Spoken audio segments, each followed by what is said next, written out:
Premier Michunu, Mr. Minister, ladies and gentlemen, thank you. And I really appreciate Roots at UBM for inviting me here today to give you the airport perspective on aviation in Africa and worldwide. And I'll add a few things to the minister's remarks and his statistics.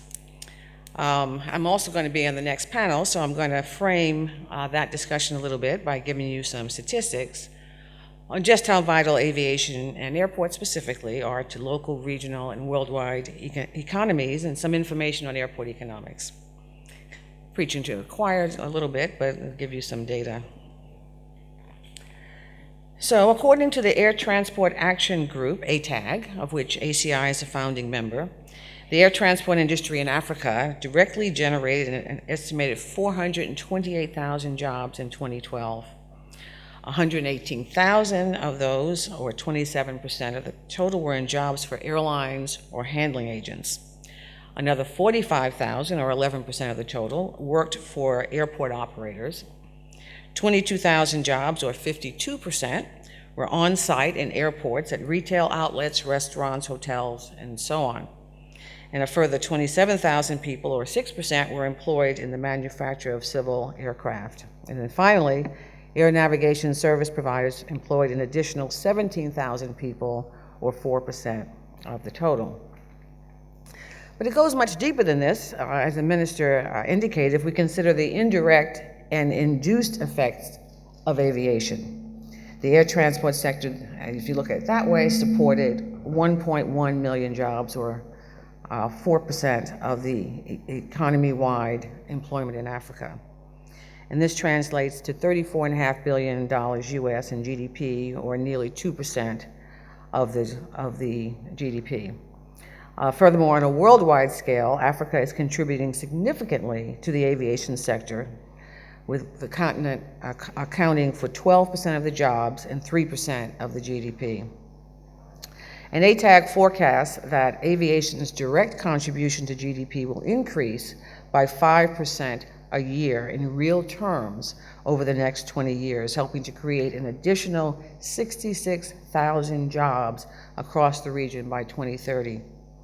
Moreover, when accounting for catalytic effects in terms of increased tourism, real GDP growth is projected at 7.3% per annum, with implied job creation of some 879,000 jobs. Just like aviation's contribution to the economy, passenger traffic is forecast to increase over the next decade and a half. We think the number of travelers passing through the world's airports will nearly double to over 12 billion in that time. And the number of travelers in Africa is forecast to more than double, given a rising middle class with more disposable income and a desire to experience the joys of air travel. In 2014, African airports handled nearly 180 million passengers. By 2031, we expect that number to be over 400 million. Of course, airports in many cases will need to build new infrastructure to serve these new passengers, which brings us to airport economics. Now, much of the information I'll be discussing is in the 2014 ACI Airport Economics Report, which contains data from airports that handle about 70% of worldwide passenger traffic. This is the most comprehensive gathering of data on the business of airports. Overall, airport industry income as a whole grew by 5.5% over the previous year, reaching $131 billion US in 2013. On a regional basis, European airports hold the greatest proportion of global airport income, followed by Asia Pacific and North America. On the other hand, the European airports had the weakest growth in overall revenues at 2.2% year over year. We saw the highest revenue growth in Asia Pacific and the Middle East, followed by the Latin America, Caribbean region. And as we see here, airport revenues is composed of two main sources, aeronautical and non-aeronautical. This slide shows the distribution of aeronautical income. As we see, 41% of aeronautical income is generated by charges to the passenger collected by the airlines, with 21% for aircraft movements charged directly to the airlines. This varies by region, with Middle Eastern airports most reliant on passenger charges and North American airports most reliant on landing charges. But aeronautical revenues alone are not sufficient to cover the cost of running an airport. With market constraints on airport charges, airport managers have increasingly focused attention on generating non-aeronautical revenue. The move to revenue diversification has been a key to the financial resilience of airports and has been the primary source of infrastructure financing support. Retail continues to be the leading source of non-aeronautical income for airports at 28% of the total.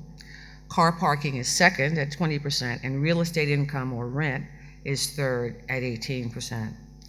Now, not shown here, but are some significant regional differences, with retail being king in the Middle East, while car parking is king in North America.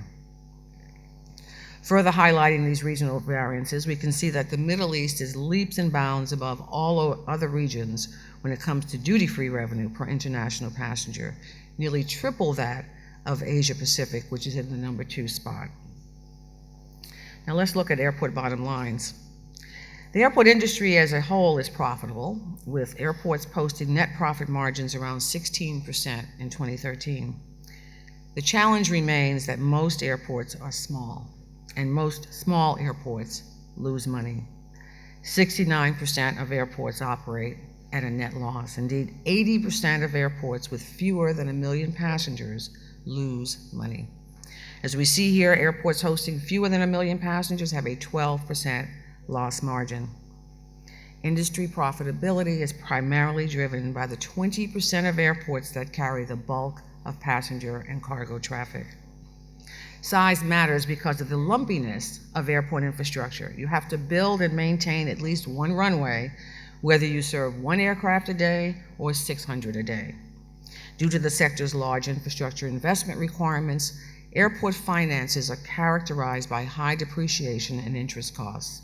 So we want to incorporate long-term investment in infrastructure as part of the profitability measure.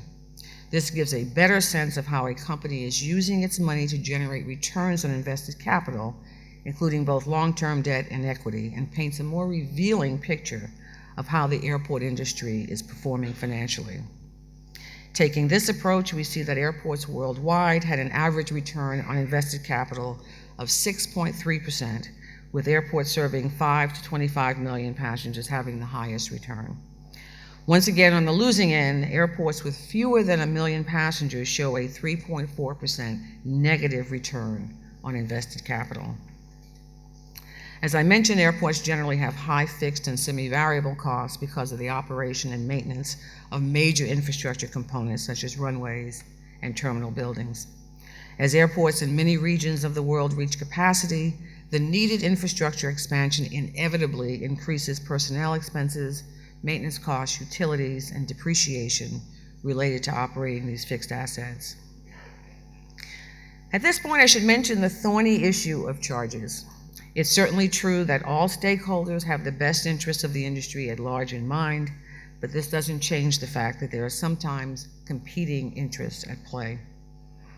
Much of the costs incurred by airports concern the expansion, replacement, maintenance, and operation of extensive infrastructure with very specific regulatory and technical requirements. These activities must be continued in good times and bad, and for the most part, irrespective of short-term variations in the level of traffic. Charges paid by airlines do not come close to covering the cost of the services they consume. The airport industry subsidizes the cost of using their facilities with revenues from retail, car parking, and other non-aeronautical revenues. I'm looking forward to discussing this topic more in the next panel, but for the moment, I'd like to open the floor for any questions you might have and to thank you.